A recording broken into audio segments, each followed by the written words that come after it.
What's up, everybody? Welcome back to Wealth Not Wait. I'm your host, as always, Joseph Caquiza, and on this episode of Financial Friday, we are talking about customers. Now, a lot of you are out there and they're selling services and selling products. You're doing something with a customer base. A lot of businesses and a lot of ways to make money has customer bases. Obviously, if you're selling something, you're giving a product, a service, whatever, you're going to be dealing with customers. So it's important to talk about some of those interactions, and we're going to talk about some stories from the restaurant and some stories I had from eBay on how I deal with customers and the certain situations and rules I like to apply to it. But before we get into it, I want to make sure you guys like, comment, and subscribe. And if this video adds any value to your life, to your day, and or you like what I'm doing, let me know, and then I'm going to keep doing it and keep trying to help and educate people out there. All right, so into the video. So dealing with customers obviously was a big part of the restaurant. A restaurant is wholly based around customers, the service from bringing the food out to the product itself, the food, along with the atmosphere, the way you go about it, websites, the front of the business, everything is based towards customers, getting customers in, getting customers to spend money, have a good time, enjoy the food, like the service. The whole business is based around customers. So something I learned from, thankfully, a young age. I'm still, 20 years old. A lot of people don't realize this until later on, especially some people when they were younger. A lot of my friends, I had to educate them on this too, because they hadn't worked in the service field or really customers too much. This may have been their first job was at the restaurant. I had a lot of my friends who their first job was at the restaurant, so they didn't quite understand. But dealing with customers isn't a tricky or super complicated thing when you know what you're doing and you know what to look for. It takes the experience, obviously, and that's like with anything. When you know what you're doing, it's not tough. But really, when you get the experience and you sort of learn how to go through things, it's not a difficult thing to deal with customers. Somebody comes up to you and says, hey, listen, I have a wonderful meal. I enjoyed this. This is awesome, this, that. That's great, because then you're complimenting and you're talking about what they like, and you're talking about the positives. What a lot of people struggle with is when they talk about the negatives. I've had people come up, hey, you forgot my sauce. Hey, we got this wrong. Hey, this is going on. And it's really hard for some people to deal with criticisms, especially when those criticisms are valid. There are things absolutely I messed up on. I rang in a large cheese and they wanted a large pepperoni. I didn't hear them, or I was busy and I forgot about it. I typed it in, I hit the wrong thing, and I gave them, peppers instead of pepperoni. They're right next to each other. I made the mistake. There's a reason for it. I didn't willfully go out of my way to harm them, but I made the mistake and it was wrong. So in situations like that, the best thing to do is do everything in your power to make that customer happy. I rang up a large pepperoni and they want a large pepper. Really, we're going to have to throw the pizza out anyway. Take the pizza. That's what me and my family would do. Okay, here's the pizza. Take the large pepperoni. You, a neighbor, a friend, your cousin's uncle, who I don't care who it is, eats that. I will make you a large pepper right now. It's getting done. 10 minutes later, you will have the thing that you ordered. So then they get both pizzas and they kind of look back, oh, no, you don't have to do that. And look, large pepper's free. We rang you up for a large pepperoni. That's already done. Then you got it. And you looked at it. Even though I told you 15 times over the phone, everything, why didn't you listen when I rang in large pepperoni? You didn't tell me. That's one thing that kind of bothered me, but it's still the right thing, is when they first said it, I did make the mistake. Oh, yeah, that's right. But then when I read it back to them, the initial mistake was my fault. Could they have caught me? Could they have told me and saved the whole thing? Yes, they could have, but the initial mistake was my fault. Okay, so you'll get the large pepperoni like we rung in. My fault on that one, and we're going to do up the large pepper for you immediately. Done. Just plain and simple. That's it. Now, some other situations that come about may be where you're not necessarily 100% in the wrong, but the customer's not also in the wrong. Say they say pepperoni, okay? I made a large pepperoni. You want a large pepperoni? Yes, I would like a large pepperoni. Okay. Large pepperoni, here's the price for your large pepperoni. Okay, I'll be there to pick up my large pepperoni pizza in 30 minutes or whatever. They get there. You have this large pepperoni pizza. Physically show the person. Yes, that's what I ordered. Okay, hand it back to them. 10 minutes later, somebody calls up. My husband just picked up the pizza. It's the wrong pizza. Well, it's a large pepperoni, right? Yeah, but we want a large peppers. But you said large pepperoni. I showed it to you. You said large pepperoni. Like, I know 100% this is a definite. You said large pepperoni. No, I wanted peppers. He doesn't know what I ordered. Well, one, and then there's another pet peeve of mine for some customers, is like, you send the person, they don't know what they ordered. I would never do that. I always send the person, say, hey, here's a list of what we got, or tell them if it's something simple, we got a large pepper. Oh, it's not right. Let me call them and find out. It was supposed to be a large pepper, or they made a large pepperoni. And we get it situated right then and there. But some people, don't think like that. Some people, okay. Well, in that situation, it's always best then to help out the customer as best as you can. I've had people, the people who we kind of had the restaurant before us, their whole thing would be, I'll waste a pound to save a gram. That's the kind of way they would go about it. Is I'd rather screw the customer right now and get, the $8 worth of profit or whatever I'm making off of this, then fix them and help them out, and then potentially have them come back and be customers another 30, 40 times and make up for it, 30, 40 fold, okay? I'd rather do what's best for the customer as long as they're not like intentionally trying to screw you. If somebody's just like, hey, listen, I wanted this, or maybe I messed up, or here's the situation, you're there for the customer. You have to be there and help out the customer and do the right thing. I've had people, in relating to it, obviously with the pizza example, I've had people like that.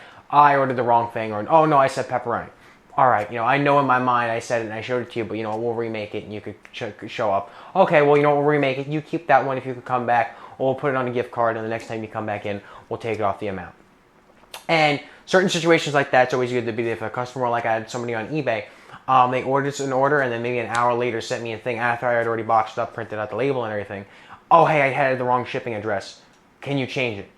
Little did I know at the time, it was such a complicated fucking process. A lot of people, well, you sell it on eBay, you're signing yourself up for that. No. Don't just be like, well, you opened a restaurant, so you got to deal with, fucking customer coming and lighting the booth on fire. I'm just saying that's an extreme example. Same thing. You don't have to deal with a person who doesn't know where the fuck they live. That's the same. That's, you're shipping it to something where they don't know they live, and you already do it. You already say you shipped it out, and then they come back at you with something.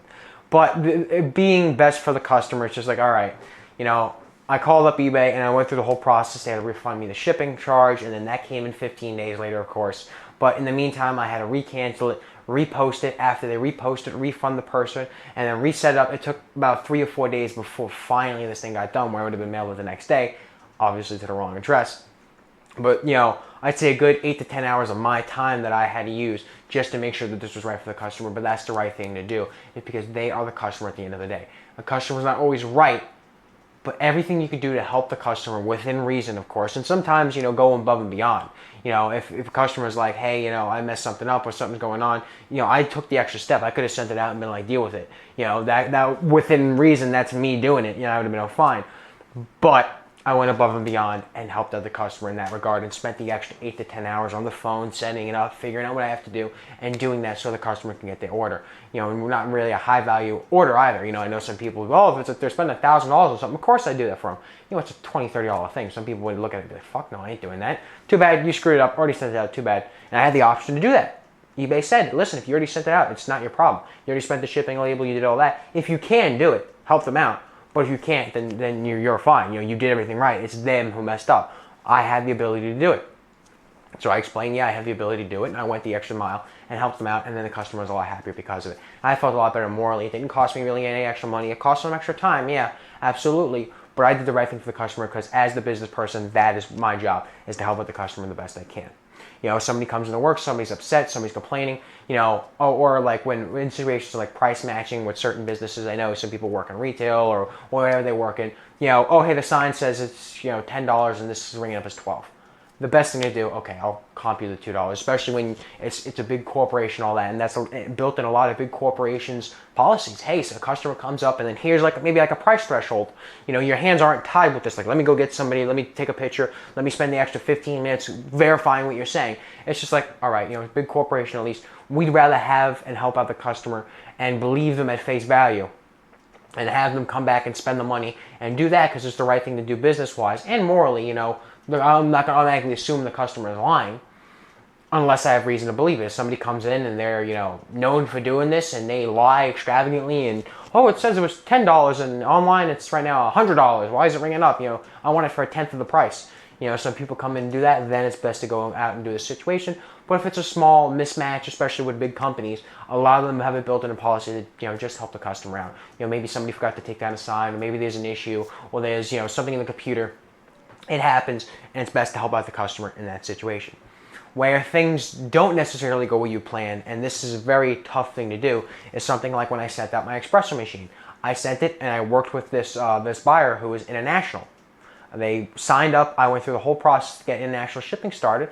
I was talking to them, and we worked out a price, and already after shrewd negotiation, I got a price that I was very happy with, but they were happy with it, but they weren't as happy with it. And my reasoning is I have to go out of my way for it. And their thing is, well, you're selling on eBay, too bad. Well, okay, I agree. It's my thing. I'm selling it. So I went and willfully worked it out. I could have told the offer no, but I was happy with the offer, so I sent it out. And a couple of days after, they said it broke. What do you mean it's broke? You didn't really elaborate, saying it showed up, it doesn't work, and it costs more money and it's out of stock. Well, as a used product, and I listed it correctly, and I listed everything. It was a coffee machine from the restaurant. I said it was used product. I never said it was perfect condition. There are some cosmetics, but it works perfectly. It worked perfectly for 3 or 4 years, however long we had it. I don't quite know how long, but I know it was several years that we had it, and it worked perfectly for that time. If the product is out of date and they don't make any more, parts for it, that's something the buyer should check, unless I specifically stated they still sell parts for it or something like that. If you buy a car, do you be like, oh, they don't make parts for the car anymore, let me go back and, fuck this guy over? No, the product worked when I sent it. So we talked about it, and they even said maybe it got damaged in shipping, and I agreed with it. If it got damaged, it worked perfectly 100%, it would be damaged in shipping. You'd have to contact your shipping provider. I don't know who they are. You're talking all the international fees. I don't see that on my end. I know I mail it to a distribution center in Kentucky, and eBay handles it. That's what I know on my end. Irate, screaming, oh my God, this is a bullshit product, this is ridiculous, this is horrible, you sold me a faulty good, and then they start coming out with all these extra details. I blew the whole electrical system in my house, this, that, and for one, they feel like they're bullshitting me because they were already lying and saying to lie about it for customs for fees. They lie about how much they paid for it so they wouldn't have to pay extra fees and customs, but they give them whatever bullshit excuse saying, oh, I sold a faulty product, bullshit, fuck you, you're a horrible person, this, that. Now, if it was something that I could just take it, mail it back to them, they mail it back to me, and then we called it a day, I would do it at this point, possibly. I would seriously consider it. But with the COVID-19 crisis going on, with the whole fact that it's international shipping, with the fact that it's a $50 value of it, and I'd not only be giving a full refund, then spending another $40, $50 to basically the price of the product, I'd be buying it again for myself, essentially, what I'd be doing, to get this thing back here for what I feel them being irate, them probably break it on purpose just to get it back in a broken state. It's not worth it. During a COVID crisis, of which I shipped it to Italy and Europe, one of the hot spots, so I don't know, it may come back with something, who knows? I'm not saying that's a big reason why I'm not accepting it, but who knows, really. Taking all that, it's very unrealistic for me to do so, and I know I shipped it in good position. And them being irate, them flipping out, I don't want to go above and beyond for them because I know they're lying and they're calling all this out on it. If it was something simple, I could help them out. A customer, I've them come in and scream at me, calling me a fucking shit worker, this, that. Yeah, you help them out and you get them on their way. But in this specific situation, I know that they're lying. I know they're set up. The price I set up, they want a full refund for it. They want something extremely unrealistic. If it was like a $10 item, then maybe I'd consider giving them back the $10. But for, almost hundreds of dollars worth of stuff, it's very unrealistic for what they want me to do. And screaming irate and all that doesn't want to make me go above and beyond. And I'm well within my rights to stand my ground and say, hey, no, I sent you a good product and I did everything I was supposed to. And then now it's going to have to go to eBay and we're going to have to verify it. And I'm going to let you know how all that goes. But I'm well within my rights to get my value for it. If you do a great job for somebody and you did a great job and you approved it and you did everything great, and a customer comes back at you and they're upset and they're irate and they're very unprofessional. That's the thing. I tried to remain professional. Yeah, I got a couple jabs, which is, I could have done better and not done something like that. But I was very professional versus they're unprofessional. And if they're coming back and they're very unprofessional about the situation, they're demanding unrealistic expectations, full refunds, full returns, everything for something that you are not within your capabilities of doing. You tried to help them as best you can. You are full within your right to say, hey, listen, I've helped you as best as I can.